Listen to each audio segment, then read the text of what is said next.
Hi, I'm Dan Westfall. My company is Client Focused Financial.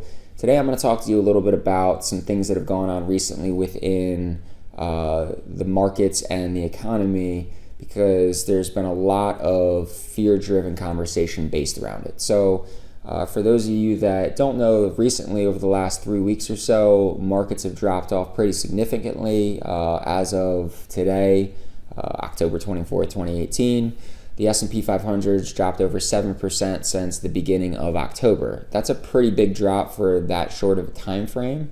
So, and there's a lot of different variables and reasons. I'm not going to specifically go into that, in this video, but I want to help you out with giving you an idea of what you should be doing with your money that you have invested in stocks.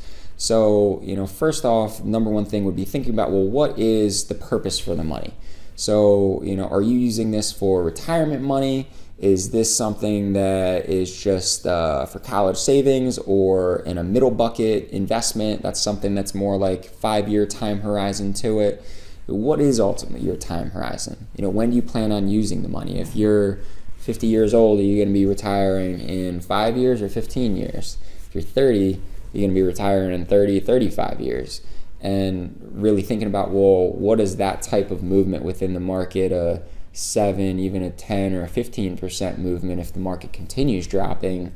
What should you be doing at that point? So that's kind of what I want to address a little bit more within this video. So number one thing I would say, and this goes into just kind of talking about what is the market drop. So when people refer to the market dropping, most of the times they're talking about stocks. So there's all types of different markets though. So there's bond market, there's alternative investments, which are things like real estate, gold, natural gas. Those are all different types of markets. So when somebody's referring to this, the market dropping, generally they're going to be referring to stocks. But if you're diversified within all of the different types of markets out there, those are different asset classes. That type of diversification will help even out some of the fluctuations that you're going to get from just stocks. So the reason that stocks are always going to be more volatile than most other asset classes is because over time they actually will outperform those. So, and that's why there's more volatility within stocks a lot. So that's actually a normal thing. If stocks didn't have the type of volatility that they do, over time they wouldn't make the types of returns that they do. So one of the more comparable types of returns when you're talking about a different asset class would be real estate. So over time they're roughly comparable with the types of returns when you're talking about publicly traded real estate.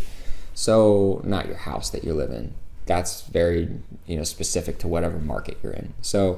But when you're talking about publicly traded real estate, there's a lot of volatility that is associated with that as well. So if there's one piece of advice that I can give you that you need to walk away from this video with, is that don't make an irrational emotional decision when it comes to your money. So there's two different types of emotions that we generally get around money, and it's fear and greed. So in times when the stock market and the economy is doing really, really well, a lot of times investors actually will take more risk at that point because naturally we're greedy. We'd like to get more. So on the other end of things, when the markets drop, people get fearful and they want to avoid bigger losses within it, and then they make mistakes at that point where they pull money out and put it in bonds or annuities or cash, and they lock themselves into that annuity, or they're stuck in bonds or cash thinking, well, when do I put the money back into the market? Because once you take it out, long term, do you really want to be out of the market long term when that's where you're going to make more of your money? Probably not, because that's the one asset class out there that'll help you keep up with inflation over time and help you grow your portfolio as well.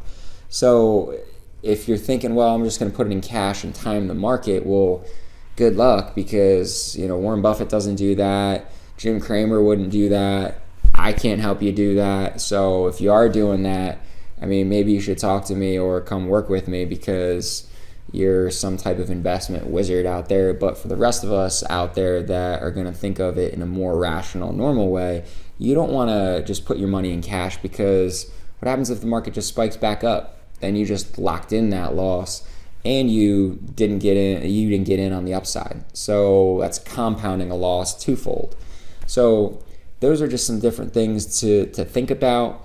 If you have specific questions for me, feel free to reach out to me and DM me with a specific question that you may have. Reach out via phone, 717-916-1555.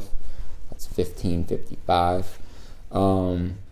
If you're looking to figure out where your portfolio stands right now, click the link above, go to my website and take the free investment assessment on there.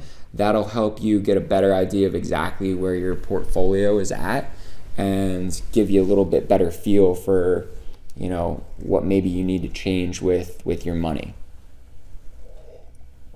So if you have any other questions, feel free to reach out. Appreciate you taking the time to check out this video. For more videos like this, check out the Insights tab on my website. Thanks again for checking me out.